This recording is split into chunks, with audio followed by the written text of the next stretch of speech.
Welcome back to another edition of the FloTrack podcast, Sunday afternoon edition here in the United States. We're going to recap the Rabat Diamond League and talk about a couple of other exciting stories on a busy weekend of track and field. I'm Kevin. He is Gordon. Gordon, how you feeling today? I'm excited to be on this podcast. This is the third Diamond League podcast we're doing, and I finally made it to the start line. So I'm really excited to be with you to recap a Diamond League for the first time in 2022. Yeah, a lot of false starts for Gordon, but I'm glad that you're here. Thanks everybody watching live on YouTube. Subscribe to the FloTrack YouTube page if you can. Leave a comment in there as well. We're going to talk about some of the highlights from Rabat. We'll also obviously talk about Carson Warholm, big story there, him getting injured and pulling up after the first hurdle. But let's start first, non-Diamond League, non-Rabat. Sydney McLaughlin, 51.61 in a race we're still learning more about, in a race that we're still digesting. People have talked about hurdles being put in the wrong place. So we're still trying to sort all that out right now. But let me just get your first reaction because regardless of where the hurdles were, it probably slowed her down. It did not speed her up. So 51.61, I thought someone was reposting like an old race, like something from last year when I saw this go across social media. Because sometimes you search by a person's name and it brings up an old tweet, and I'm like, well, yeah, I know she's run 51s. Are they reposting the Olympic race or something? I was completely shocked by this mark, Gordon. Completely shocked to see her run 51.61 now in this type of meet. Yeah, I was shocked too, especially based off of kind of what we were expecting from her going into USA's.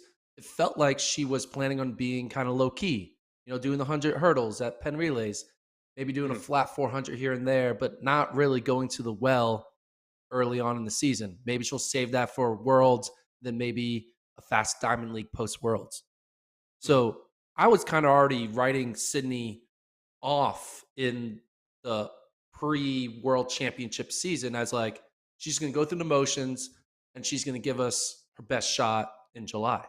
So Mhm. I was completely thrown off because I had no idea that she was in 51 shape. Like Mhm. clearly she wasn't taking it easy. Clearly she wasn't laying low.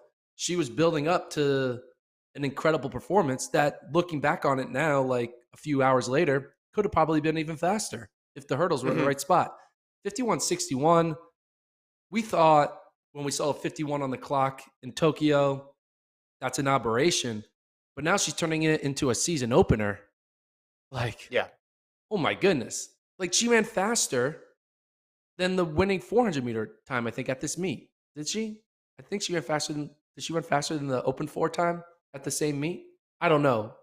I like to say she did. Yeah, she ran faster than Maloney. Maloney winning the 400. She ran 51.84. The 400-meter Mhm. hurdle mark was faster, 51.61. Just shows how It's nuts. much of a gap there is between Sydney and everyone else in this world. Um, but yeah, this if this is her new baseline, if 51 mid is her new baseline, what is her new ceiling? Because we thought she already hit her ceiling, maybe, right? Mhm. Yeah. Listen, But we I talked about she how doesn't live how in a 2-story extraordinary. house. She lives in like a 5-story house now. I don't know. We talked about how extraordinary that race was in Tokyo and how we may never see something like that again and savor it, appreciate it because that sort of performance doesn't come along every now and then. And then she goes out and in a low key meet, so low key perhaps that the hurdles are in the wrong spot, she almost runs the same time and could have run even faster. So this completely alters my opinion of how fast she can run. She can run under 51 seconds in the 4 minute Oh hurdles, yeah. which is crazy because just last year at this time, people are like, sub 52 maybe. And now we're already going to jump into sub 51s. Listen, she always runs faster in high pressure scenarios. Sydney plus Dalila equals history. Dalila Muhammad wasn't in this race. Femke Bol wasn't in this race. Imagine what's going to happen when those three get together on the track. She's coached by Bobby Kersey. You think Bobby Kersey is peaking her for a meet in Nashville in the beginning of June? No, not at all. And listen, we were talking about Femke Bowl last week, and Femke Bowl is going to run again tomorrow. We were saying, hey, low 52s may get it done in 2022. That may be enough. No, we were wrong. We were dead wrong. We were completely and utterly wrong. And Sydney just went out there and showed she's just getting started with this event. I think sub 51 is possible. I think if you're a meet director and you're putting on a meet and you want to know if your hurdles are in the wrong place, have Sydney run it. And if she stutter steps even a slight bit, you know your hurdle's in the wrong place because she shouldn't make those sort of mistakes. And that was the first clue, I think, for everybody. Like, wait, hold on. Her rhythm was off and she ran 51? That can't be. So, listen, we'll find out more about it. But this isn't one of those errors like the steeple barrier was too low or the hurdles were too low. And once you move them up, it's going to slow the time down. No, no. She would have gone faster had these hurdles been in the right spot. So do you think World Athletics will keep this mark, or do you No, think they're gonna erase it? no. They'll erase it. And it was the third fastest time in history.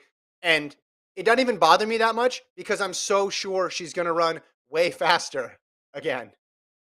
And this will be an afterthought. This will be one of those interesting side notes of, man, she was so good. She was able to handle the hurdles being put in the wrong spot, totally disrupting her rhythm. And she damn near almost broke her own world record in a race she won by, what, 2 seconds? I mean, it's crazy how impressive this is. Yeah, I mean, They got it up there now, though. I'm looking at World Athletics right now. They have the 51-61 up there now. And again, we haven't heard anything official. It's just what people have said, respected people coming out of the meet. And then you saw with your eyes the stutter steps, which just, I mean, when I watched it and I didn't even know about the hurdles being misplaced, I thought, man, her time between the hurdles must have been incredible. And she can definitely take off more time once that pattern gets honed. But then people took a closer look and noticed the amount of steps she was taking was off, dramatically different. And again, it's not as if she's the one chopping her steps all the time. This is not something that Sydney usually does. I'm just amazed. yeah. PJ Vazel on Twitter wrote, problem with hurdle positioning, fifth one at 290 meters instead of 285. Sydney lost her rhythm due to hurdles on wrong marks, missed a possibility of a huge World Athletics record in the process. Mhm. Man, did you even know she was running at this meet? Didn't even know. Again, when I saw the time pop up, I thought it was someone reposting one of her other 51-second race, like the other 51-second race. That's what I thought this was. I, I didn't know that she was running the meet, and I didn't know that she was going to be. I mean, if she ran 52, I'd say, man, world record, look out. If she ran 52.61, I'd be like, all right, we're going to see something special again this year. But 51, again, this completely alters what I believe is possible for her this year and the coming years. Yeah. Well, uh, she. What do you do now? I mean, like, I always think about this with professional athletes. Like, how do they stay motivated? In certain sports, there is that glory of winning multiple championships because you want to be like MJ and win six or whatever, or football, you want more than one ring. Yeah. But in track, when you have your Olympic gold and you have the world record, it's kind of what gets you up at night. Like, what is Sydney focusing on? It feels like winning the 2022 World Championship feels like a formality of how good she is. I know Femke Bowl is the real deal. Well, She just broke the world record yeah. in 300 hurdles. So I'm not trying to disrespect Femke Bowl, and Dalila will find a way to still be there in Yeah. Eugene. But I don't know. Like, I feel like we could have a lot of. We should do a segment of this. We should hand out gold medals in June.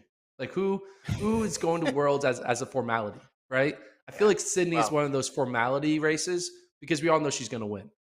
There's probably like 5 people right now who we all know is going to win, and we're just kind of doing a participation race for second through eighth because we know who the winner is, and Sydney is going to be the 400-meter hurdle world champion. but 24 hours ago, we didn't think that. So things change quickly. I think in the short term, if you want to stay motivated and you're her, what you're hoping for is that Femke Bol goes out tomorrow and runs 51.9 in Hengelo. Yeah.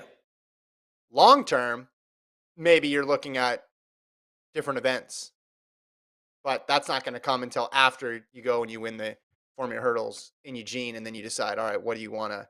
Do you want to try to do a double? Do you want to try to do just the open quarter? Not worry about the hurdles anymore. Those are other challenges that she could take on, but she has the opportunity in this event to push it so far forward. We thought that already was the leap, but really that was just the gather step to what is going to happen next here with this event. Because I look at this, even before, if you told me all the hurdles were in the right spot, I still would say there's so much more to go here because you got to add that competitive element in there. And we've seen time and time again how Muhammad and McLaughlin raise each other's games, and Bol is going to fill that role too. So even if all the hurdles were in the right spot and everything like that, it's still a race in June. It's still her first 4-meter hurdle race, and it's still a race with no competition. I would have said sub 51 is possible. Now you tell me that the hurdle's in the wrong spot. I'm totally convinced sub 51 is possible. I'd be surprised if it wasn't at some point in her career now. I will say this. This is the last thing I'm going to say on it. I texted you this after the race. World Athletics needs to figure out a better incentive model to incentivize someone of Sydney's caliber to want to run a 400-meter hurdle at a Diamond League event and not a Nashville track meet.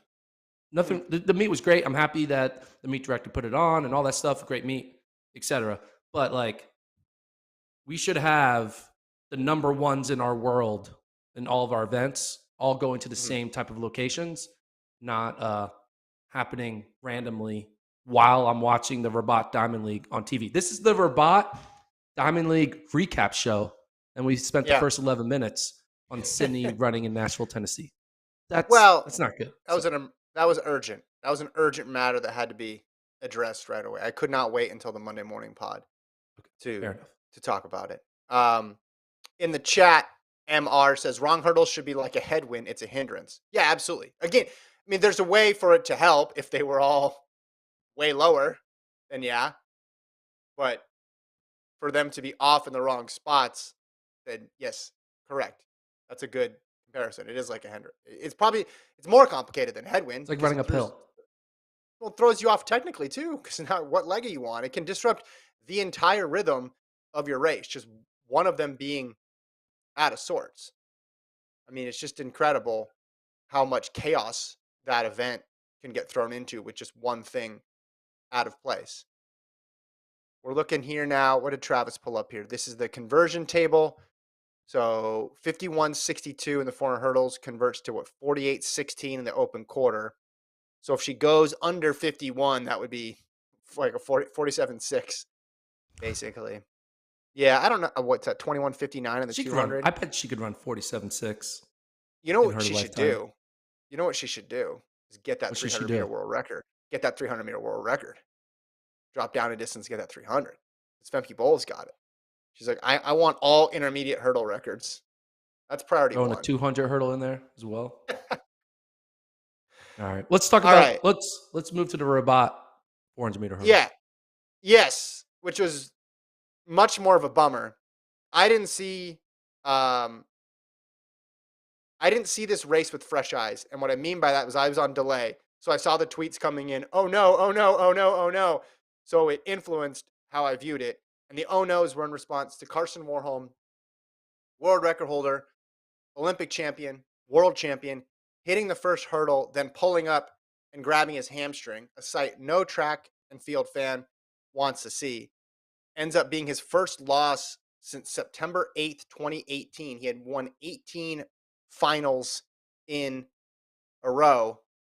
By the time the race finished, when they panned over to him, he already had an ice pack on his leg. This shot that we're showing right now, for those of you watching, was like a cutaway immediately after the race finished. So in about 48 seconds, Carson Warholm already had ice on the back of his leg, and he was talking to his coach there, who was trackside. I don't know we'll have to wait to hear what he says, but this is the first sign of vulnerability that we've ever seen from Warholm since his run began. in this event. So I'm a little worried as a fan of this event and wanting to see the best out of everybody. Ah, I want to see him healthy. I want to see all that whole three healthy. I'm not gonna lie, this scares me. This is a big, big, scary thing because one, hamstring injuries, those things are Yeah, notorious for being not they're what's the persistent. word? They're just notorious for being always around, and they're hard to get through. He was Yeah. quoted saying, "I am very Oh, disappointed for this injury. I think it's a hamstring tear. Whoa. I'll focus on treating it and come back stronger. I also feel sorry for the crowd. Tear, just that could be season ending. If you have a hamstring tear, you're not coming back in 40-ish days to run 6 weeks. 46 seconds in a 400 hurdle. Like that's not happening. Yeah, this is bad. And even if it's not a tear, which I hope it's not, this is also going to be a huge mental block because if you know at any moment something could pop, there's gonna be that hint of just like spe- what's the word? I'm really bad coming up with synonyms. Hint of hesitancy while you're going Hmm. over the 10 hurdles, which is what it will Yeah, take for a DeSantos or Benjamin to not have no hesitancy and go for broke. And it could affect Warholm's ability to run to his full potential. So not only could it take him off the track, it could also take him off the track mentally because he'll be thinking about, I don't yeah. want to have a career ending rip in my leg. This is a this is bad news. I hadn't seen the tear part, and he's diagnosing himself, so Yeah. we'll see. And he says, "Come back stronger." We'll see about that. I feel sorry for the crowd. Don't feel sorry for the crowd. You showed up. You give a crowd more of a show than pretty much everybody else in track and field. But this is why you can't take that stuff for granted. I remember when we had him on the pod in 2010 or 2020, and we were saying, "Why are you racing so much this year?" And he said, "You only get most pros only get like 10 good years, 10 good years. So I didn't want to sit out and waste those years." And this was his debut at the event, so it wasn't like he was overraced. I wonder if it was something that he made contact with that hurdle. He hit that hurdle, so I don't know if that was it. I'm assuming if there was any sign of trouble, just how cautious you're allowed to be in this sport, meaning he doesn't need to run anything until day one of the World Championships, whenever the first round of the 400 hurdles is. He isn't. I would have assumed he would not have run this race if there was any hint of anything that he experienced in training.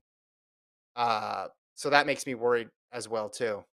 Um, I guess we'll talk more about the ramifications of this. Obviously, Benjamin and Dos Santos are right there. They were the 2-3 behind him. Dos Santos has looked great this year, but the event's not going to be the same without Warholm. It's not going to look the same. It's not going to sound the same. Not going to have him screaming before the race. It's just going to be a totally different event because he's put his brilliance on it over the last couple of years, and he's put his personality on it too, Gordon. Like he's that aggressive attacking style, uh, that have brought these fast times. Like that's the Warholm experience, and that's what we've lived through these last 4 years in the hurdles event, and it just sucks. I think we won't have it. Just got a text from one of our producers. Apparently, Norwegian commentator Christian Olsen said, "Very sad to see. It looks like a rupture in the buttocks." So now I'm hearing the word, him calling it a tear. I'm hearing a commentator say the word rupture. Rupture, yeah, I want to hear the word pull. I pulled my hamstring. I want to hear pull. yeah, I want to hear tweaked. I don't want to hear tear and rupture. Those are the two words I don't want to be hearing. And so sucks. if this is actually bad and it does affect his ability to get to the start line in July, how do you, if you're Ry Benjamin or Dos Santos and you go on and win a Carson Mhm. Warholm less championship, Yeah, does it feel a little fraudulent? Because injuries are it's not part of it. like, oh, Warholm is In, past his prime. He's in his prime. So it's not Injuries are like, part of oh, it. It goes both ways though, because it's like look at how fast those two guys have had to run only to get silver and bronze. Say the same thing with the women's 400 hurdles. So there's two sides of that, right? Not all events, not all years are the same.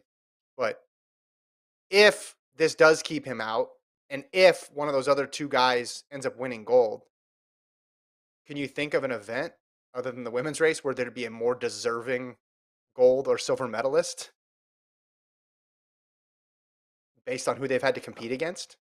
I don't know you can say that though, because at the end of the day, you are being given the opportunity to not have to race one of the best runners of all time in the prime. Like, I don't know. I feel like when you call someone a gold medalist, a world champion, they are better than everyone else in the world. Not everyone else in the world except for that one guy who probably would have Yeah, beat you, but he's hurt. but if I told you 5 years ago someone at the Tokyo Olympics is going to smash a historic record and run Kevin Young's record by 6/10 of a second and run 46:17, you'd say, all right, that person's getting gold. So, I mean, you go back, No, you could do this with a lot of events. You could do this with a lot of events, and injuries kept this person out in a lot of sports. No, I just think it's part of it. I think it sucks, but I also think those guys are running historically fast times, and it's part of sport. Let's keep moving though. I hold want on, to get hold to on, these hold on. other. Let's keep moving them. One more follow up. So you're saying if let's use Rod Benjamin because American podcast. If he were to go on and win worlds this year and then never win another world title because he always loses to Carson Warholm, you wouldn't look at that one win that he had in 2022 as been like, that was the only reason you won that is because Carson wasn't around. You wouldn't say that? I don't think there are with sports. I just don't think there are fraudulent wins. I just think it's wins because injury availability is part of it. And if you're not available, you're not there. They're not going to wait to hold the championship. That's part of it. You I can mean, play the game if this person ran this event or if such and such was allowed to double and da da da da. I mean, you could just go back and play the what if game all the time, but that's just sports. I think I think both those guys want him to be there.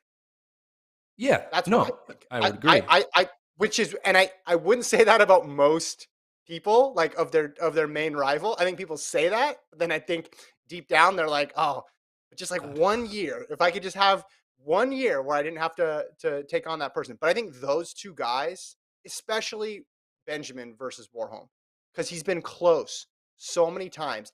I think he wants to beat him. I think he Which I wants which him in that race. which is why I think this is a really bad injury because Oh, it's a horrible injury. I'm not it's saying it's not also a bad like injury. no, I know, Yeah, yeah, but like it's also like it kind of sucks for Benjamin and Dos Santos because now they know like, man, even if I win, there is going to be that little bit of asterisk of like, did I actually win?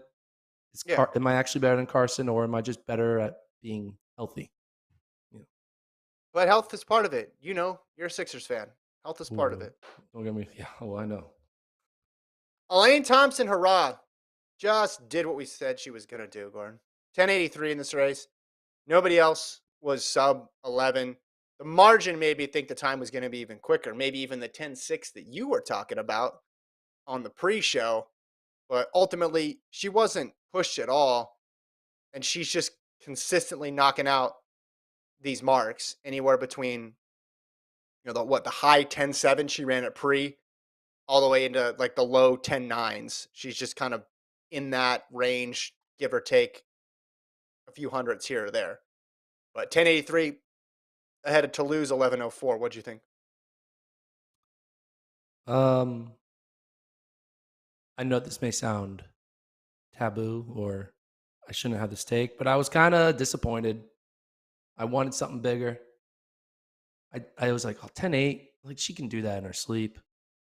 Felt I was like, this would have been a good moment for her to put down a low 10-7, but she didn't do it. And it's fine. Like, there's no Doesn't. like, it's not that big of a deal. But Yeah. I did start thinking about it, and I was like, when are we going to push Elaine? Like, when is Elaine actually going to be forced to give I her know. true greatness? And it sucks that if we have to wait all the way till July to get that, you know, She's running all I don't these think so. races, right? And I Yeah, want to yeah. see, I want to see be like 10-7 here, a 10-6 there. Holy crap, 10-6-1 here.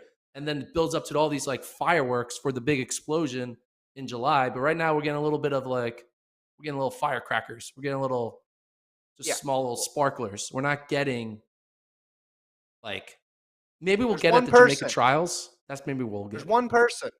We're Yeah, talking about one person being in the sure. race against her Yeah. who And can yeah, push it's her. Shelly.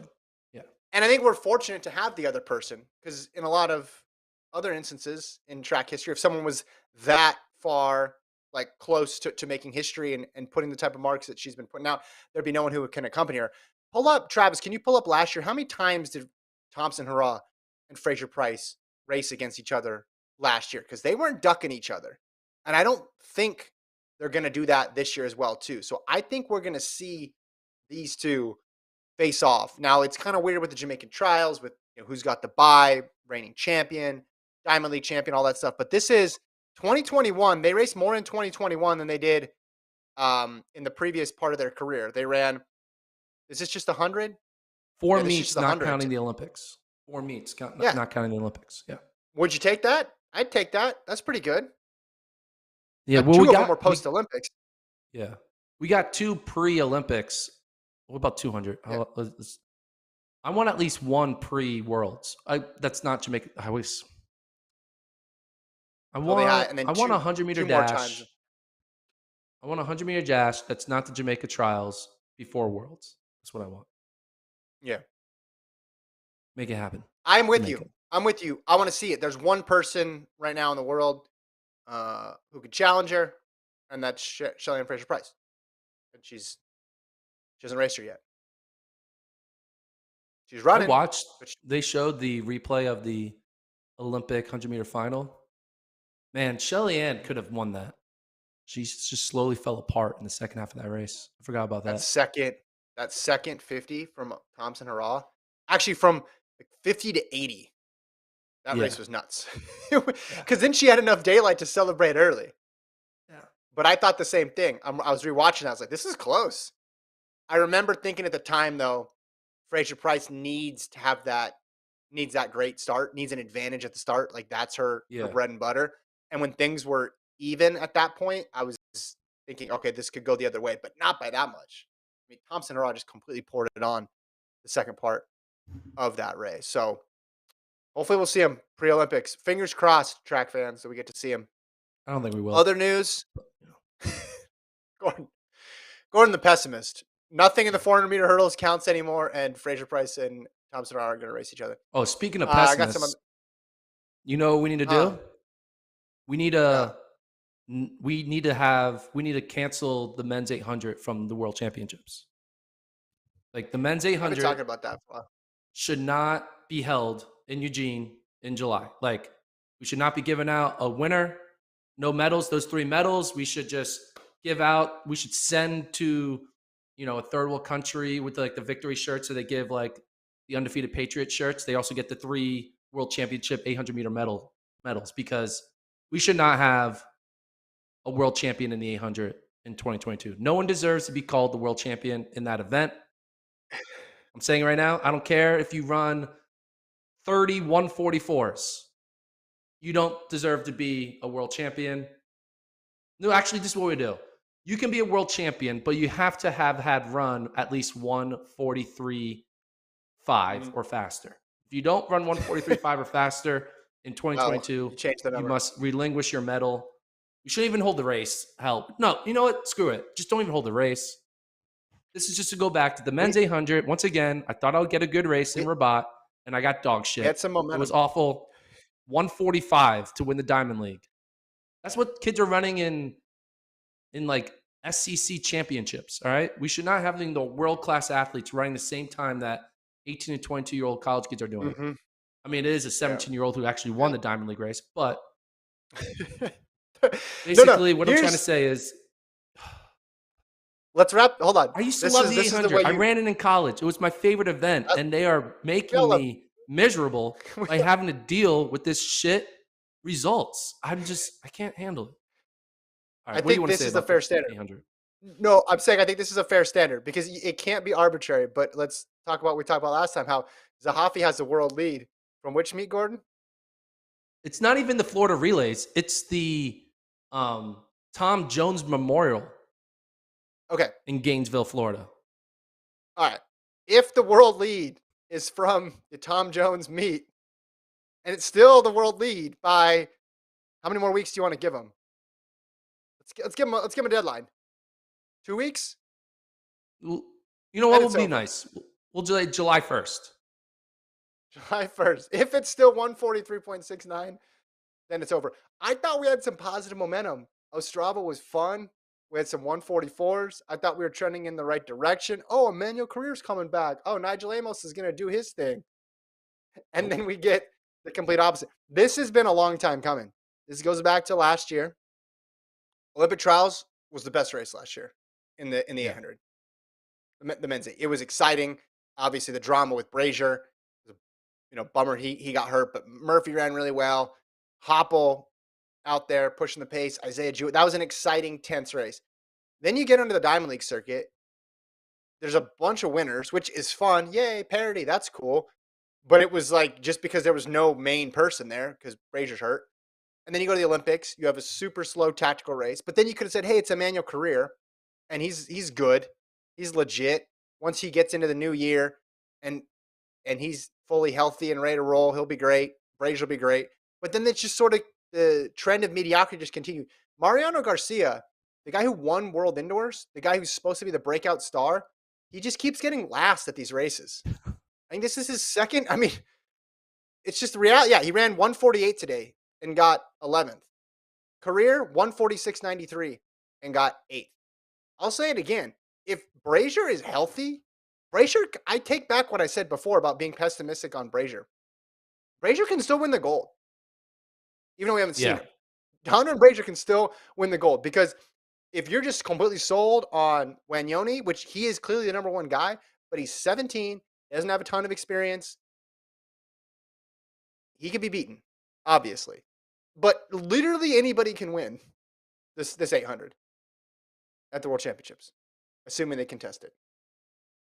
Yeah, that's still up in the air because I'm gonna It put is in a call to struggling. my It local is struggling. congressman in Eugene, Oregon, and tell them to do not sanction the men's 800 on whatever day of competition it is because it should not be held. Yeah. You know what? I should protest. I'll be like those Mm-hmm. PETA girls during the Minnesota Timberwolves games. I should like tie You're gonna myself glue, to glue your hand to the track.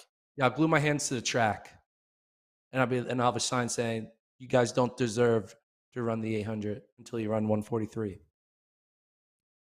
I Do you think I mean, could start a do you think I could start a movement, a movement.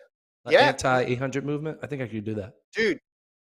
And the people who will join it will be the people who love the 800 the most because they're seeing. And Yes. this is the men's 800, by the way. The women's Yeah, 800 is women's 800 is awesome. The great. women's 800 should not be involved in this at all. We're talking purely about the men's 800.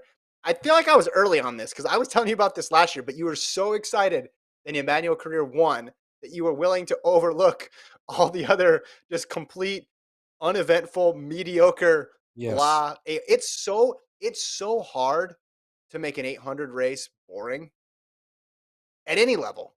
It's always exciting. It's always fun. There's like lead changes, there's jockeying, there's positioning. Someone always goes out hard. Are they going to cut? Can they hold on? The times are pretty easy to figure out too, right? With the splits, it's so much fun. It's so hard to make it dull.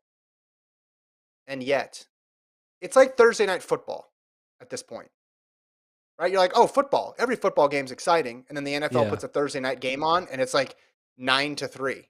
And you're like watching, you know, Texans some quarter. versus the Yeah. Commanders.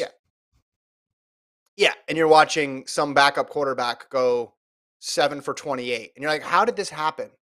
Yeah. Like, you're getting excited about a 7-yard rush off tackle. That's like the play of the game. That's where we're at with the 8. Okay, Dear Donovan we're Brazier, if you're watching, which you're not, come but please come if you're back, watching dude. this, Come please just back. come back. Fix Come this back. for us. I can't deal with it anymore. Please just come and This should have been go. this should have been your rant for the Please. week. I'll Your rant rant again for the next week week? about it. Hell, I'll rant. I can rant about this every day. You know what? Maybe I'll do a We rant should every do day until they cancel the event. That's what I'll do. I will not. let's Let up. let's um let's devote all content this week to this. Like on This Week in Track, I'll do a plea to Donovan Brazier to please be healthy and make it exciting in the 800, and then we can just have something every week. We got some updated news. This is from a Per Angel's Twitter account. Looks like he's a Norwegian journalist. And this is translated. According to team manager, Warholm is now being treated for a spasm-like condition in the back of the thigh. They cannot say anything about the severity at the moment. There's hardly a real stretch. After all, there's some good news in everything. Okay, well, that's where the translation is kind of failing us. I have If no anybody idea what that speaks means. Norwegian, yeah, if anybody speaks Norwegian and can translate real quickly, det trass alt lit god nyheter oppi alt for me. Put it in the chat because I don't know what then there is hardly a real stretch. Is that saying it's not that bad? Because then when he says there is some good news in everything, I'm not sure There what ain't that good news means. in the 800. I'll tell you that. No good news in the 800. Except for All right, that Algeria kid. I like him. Who got second in Ostrava. Mula. Yeah. Mula. Yeah, he wasn't there. He wasn't there. Maybe he'll I be know. the guy who runs 140, He's gonna be our savior. 43 and prolongs the event. All right, all the other events, we'll talk more about it on Monday. Bednarik ran 20.20. Shesha led an Ethiopian sweep in the women's 15. She ran really well, 357. We'll talk about Felix and Richardson as well. But if people got questions, I'm going to click over the chat. Click over the chat here. If people have Oh, be questions. careful. Be careful in the chat. No, chats. Someone said the chat's on their best behavior today. And they're saying it's Yeah. because it's a chill Sunday crowd instead of the amped up Monday crowd. Yeah, Charles says it's the chill Sunday vibes. We'll be ravenous by Monday. Great use of the word ravenous there. Charles also said he thinks stretch and pull are being used interchangeably there. So it's like a bad cramp and not a true muscle pull. Okay. That'd be good. Yeah, our content this week should just be please get healthy, Carson Warholm. Please come back to the 800, Donovan Brazier. It's just Or maybe we tell just straight to Carson to camera. run the 800. Maybe we do that. Put Carson in the 800, and that would be more exciting. Mm-hmm. I'd pay to watch a Carson run 145 than watching these other guys run 145. So it's just a hurdle issue. Like he can run at a slower pace if he doesn't have to hurdle. That would Yeah. be that would be crazy. That'd be a lot of fun. Or what if he's like, guys, I don't want to risk it, so I'm doing the flat 400. That would be exciting. Yeah, That'd be exciting. that'd be a good plot twist. Victor says Concessus Kiprutu might be back. Men's steeple was great today. Gordon, El Bakali, and Gurma. That event was lackluster last year too, if we're being honest. But that's the first time two guys sub 8 in the same race since. 2012. Correct. 10 years. 10 years. I found that stat for you. Yeah. Well, didn't take me long.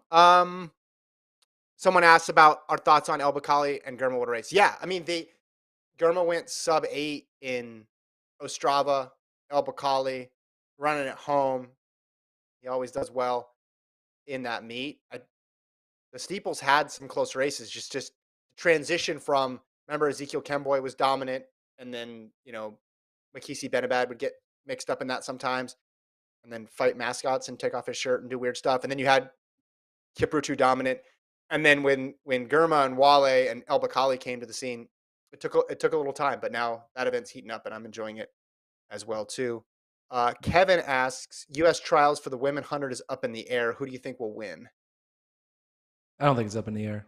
I think Shakira's going to win easily. No We'll doubt. talk more about this tomorrow. We'll talk more I have about it. some But thoughts on what it. she did on Saturday, no, you're not beating her now. It's over. Yeah. Unless the People want event's, to talk I was more going to make a about. joke, but never mind. I was going to make a bad joke. Yeah, I just think the margin, she's running well, right? Yeah. She's in a better spot than she was in a month, obviously, because she's running. But the margin between her and the other U.S. athletes isn't that big. Like she beats Prandini by what, 0.02. So there's other people in the neighborhood. It's not the same as it was last year going in trials. That said, I think she has to be considered the favorite. Any other questions? Any other questions? Any other questions? Tamar Davis, 1091. Yeah, we'll talk about those other Nashville races I would say tomorrow Brittany too. Brown is the one wild card, in my opinion. Sub 22. Yeah. Yeah, she ran sub 22. Talk about it tomorrow, but because I would look at it's Gabby in the 2 and Sha'Carri in the 1, and then Brittany Brown is that wild card. Could she upset one of them? Hmm. And also throw in an Abby Steiner for the 200 mainly to upset. But yeah, I think right now it's Gabby and Sha'Carri. Those are the two. Okay, someone in the chat whose name is the medievalist says Norwegian text means it was not a full tear. How do they know that? Maybe So you this. need Wait, you how does the person? How does the yeah. person know that, or how does the doctor already know that? How's the They doctor know probably that? speak. Are you able to tell Oh, something's that. foreign by just touching it? Don't you have to put it like in a Yeah, machine? that's a better question. I thought you were asking how the commenter knew what it meant. No, You he said knows it about because their he can read. language. Yeah. Isn't it crazy we have different Uh, languages? It's so wild. wait, what? Did you just It's say? wild that we just have different languages. Don't you think That's that's kind of crazy? I think it's kind of wild. Colt, take over. I Colt, don't take need, over. I'm too stunned to speak, honestly. I don't know what Are to you do with telling me that. you think it's just normal that the same species just all decided we're going to not communicate with each other? We're going to come up with different ways to talk, and then we didn't like we're able to have a universal number system. Why can't we have a universal language system? We just chose not to do it.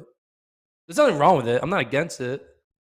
I don't think English is the best one. I wouldn't want everyone to talk English. That'll be stupid. But I do think it's weird that All right. we just like, hey, we're just gonna talk differently. I don't know. Thank God for Google Translate and the commentator and our YouTube channel. But I don't know. I think it's just kind of weird. If you really think about it, it doesn't really make sense. You know? It makes perfect sense. People were separated by huge geographical land. They didn't have Google back then. They weren't like Hold texting each on. other. They They're had no way to. separated, but they all started in the same spot at one point, right? Like if there was at least one person started, right? Or two people, or whatever. Oh man. I don't know. I Oh mean, man. whether you believe in evolution or Yeah. Big What are Bang we? or What are we talking about here? or creation, whatever, we all agreed that there probably was just like two people to start, right? So, I or at just least a can't group of get over it. people. So they all were in the same location, and then they all decided to go I different don't, directions. And then when they went separately, they started to come up with different languages. Gordon. Talking I about can't get over the. I can't get over the fact that you said. I still think it's crazy that there's more than one language. it is. I'm sorry. I take what I said I back. think it'd I be funny. apologize. I think it'd be funny if you said. I think it'd be. I think it'd be. I think it's crazy that there's more than one track event. Yeah. Well, I do think there should only be like 5, but that's for another day. So, and we're eliminating the 800. I had to choose between the 4 and the 8. I'm choosing the 4 now. So,